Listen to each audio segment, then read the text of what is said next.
ये आकाशवाणी रायपुर है। छत्तीसगढ़ी समाचार बुलेटिन के संग स्मिता शर्मा के जय जोहार। राष्ट्रीय जनतांत्रिक गठबंधन एनडीए के उम्मीदवार ओम बिड़ला आज 17वां लोकसभा के निर्विरोध अध्यक्ष निर्वाचित हुईं। Congress, DMK, Trinamool Congress, Biju Janata Dal, Telugu Desam, YSR Congress, Janata Dal United और शिवसेना संघरा सब्बो प्रमुख दल मन ह प्रधानमंत्री नरेंद्र मोदी डहर ओमन बिड़ला ला अध्यक्ष बनाए के प्रस्ताव के समर्थन करिन। बाद म कार्यवाहक अध्यक्ष वीरेंद्र कुमार ह ओम बिड़ला के लोकसभा अध्यक्ष चुने जाए के घोषणा करिन। ए मौका म प्रधानमंत्री नरेंद्र मोदी ह बिड़ला ला बधाई देवत कहिन कि ओमन ह अपन पूरा जीवन जनसेवा म लगा दिन।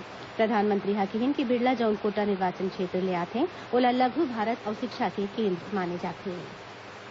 मुख्यमंत्री भूपेश बघेल ह कहिन हे कि स्वास्थ्य विभाग के सिकल सेल संस्थान ला सेंटर ऑफ एक्सीलेंस के रूप म विकसित करे जाही। एमा blood transfusion, stem cell therapy अउ हीमोग्लोबिनोपैथी जइसन सुविधा होही। श्री बघेल ह आज रायपुर के नवीन विश्राम गृह म राखे गे विश्व सिकल सेल दिवस कार्यक्रम म कहिन कि सिकल सेल पीड़ित अउ एखर वाहक मन के पता लगाए बर सबो झन के खून के जांच होना चाही। ओमन कहिन कि प्रदेश म अइसन संस्थान होना चाही जउन ह एखर ऊपर शोध करे अउ एखर इलाज ढूंढय। मुख्यमंत्री ह कहिन कि राज्य सरकार एखर बर सब्बो संसाधन मुहैया कराही। मुख्यमंत्री भूपेश बघेल ह वनवासी मन ल पौष्टिक आहार देबर अउ मोबाइल चिकित्सा के माध्यम ले हाट बाजार मन म स्वास्थ्य सेवा दे जाए के घोषणा करिन हे। श्री बघेल ह रायपुर के महादेव घाट म राखे गे हरदिया साहू समाज के सम्मेलन म कहिन कि बस्तर संभाग कुपोषण ले सबले जादा ग्रस्त हवय। ए समस्या ल मिटाए बर सरकार ह वचनबद्ध हे। ओमन बताइन कि ग्राम पंचायत अउ महिला समूह के माध्यम ले स्थानीय लोगन ल उनकर रुचि के अनुसार पौष्टिक भोजन हर दिन दे जाही। ओमन कहिन कि एक हफ्ता के अंदर कोनो पंचायत म ये शुरू करे जाही। ओखर बाद समस्याग्रस्त सब्बो जिला म ए योजना ला शुरू कर दे जाही। मुख्यमंत्री ह कहिन कि मोबाइल चिकित्सा योजना म चिकित्सा दल ह सब्बो जरूरी दवई लेके हाट बाजार म जाही अउ बीमार मन के इलाज करही। ए व्यवस्था एक हफ्ता म शुरू हो जाही। विश्व योग दिवस के मौका म 21 जून के राजधानी रायपुर संघरा प्रदेश के सब्बो जिला मुख्यालय, विकासखंड अउ पंचायत मन म सामूहिक योग प्रदर्शन करे जाही। रायपुर म सरदार बलबीर सिंह जुनेजा इंडोर स्टेडियम म मुख्य कार्यक्रम के आयोजन करे जाही। एमा मुख्यमंत्री घलोक शामिल होही।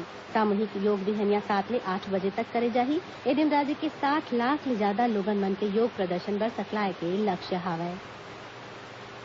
सुनैया मन ल बता दन कि अंतर्राष्ट्रीय योग दिवस के मौका म प्रादेशिक समाचार एकांश डहर ले एक विशेष कार्यक्रम प्रसारित करे जाही। कार्यक्रम म योग प्रशिक्षक मंजू झा ह योग के बारे म विस्तार ले गोठबात करही। ए गोठबात के प्रसारण काली बिहनिया 9:10 म आकाशवाणी रायपुर केंद्र ले करे जाही। पुलिस महानिदेशक डीएम अवस्थी ह प्रदेश के सब्बो थाना ल आदर्श जन सुविधा केंद्र के रूप म विकसित करे बर कहिन हे। श्री अवस्थी ह ए संबंध म सब्बो पुलिस अधीक्षक, थाना प्रभारी अउ रेलवे पुलिस ल चिट्ठी लिख के निर्देश जारी करिन हे।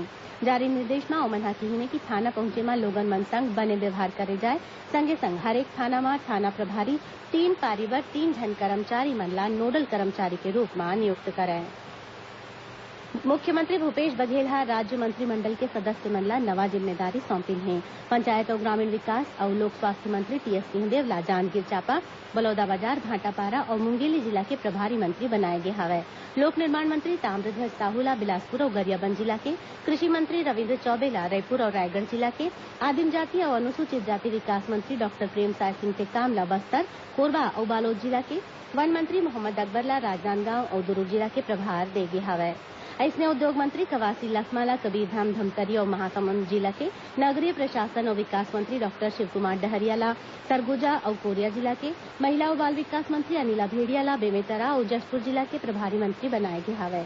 लोक स्वास्थ्य यांत्रिकी मंत्री गुरू रुद्रकुमार ला कांकेर, नारायणपुर अउ कोंडागांव जिला के, राजस्व मंत्री जयसिंह अग्रवाल ला दंतेवाड़ा, बीजापुर अउ सुकमा जिला के अउ उच्च शिक्षा मंत्री उमेश पटेल ला बलरामपुर, रामानुजगंज अउ सूरजपुर जिला के प्रभार सौंपे गे हवय।